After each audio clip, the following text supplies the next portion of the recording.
Well, hello, this is Rick Sigmund with Family Readiness Project, and apparently it is Toiletpapermageddon again.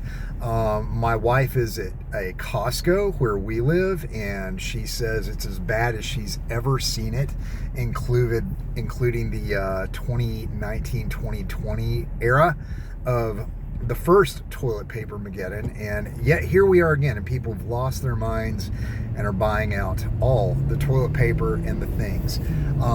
So figured I'd do a quick video on like what in the heck can we do. A lot of this is due to the dock worker strike on the East Coast. There's also been a massive hurricane recently, and a lot of these supplies are apparently possibly in short order. So not beating anybody up, but this is why it's good to have some things set aside preemptively before the situation becomes dire and one must go out and hoard toilet paper on the spot. And well, let's talk about these things for a minute. What can you do, God forbid, if you run out of toilet paper? I'm going to talk a little bit frankly about this because, listen, people, it's like the little kids book. Everyone poops. So remove your shock and awe and open your ears for this part of the conversation, and let's dive into it. Everybody poops.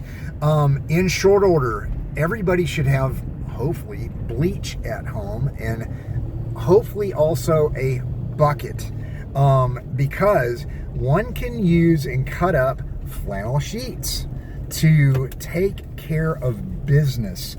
And that is what was used historically in the past. Pardon me, I'm driving and I'm not trying not to die. But flannel sheets will get it done well, and they can be reusable.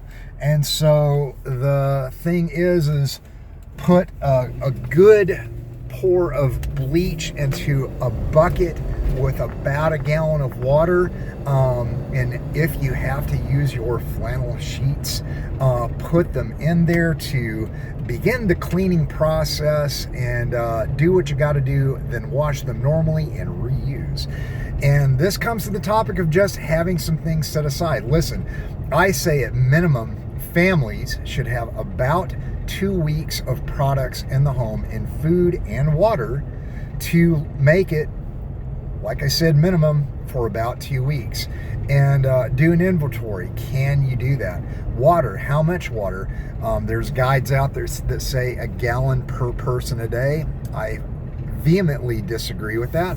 People use far more than 1 gallon of water per day.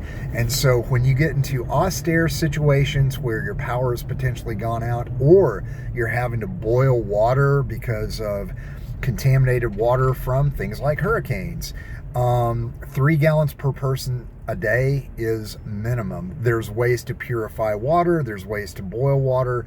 All these other things, if you want me to go over those, let me know. But avoid Toiletpapermageddon. If you have to go out and procure things, get a little bit more than you need, okay? That's how you save up and build up that 2-week supply. All right.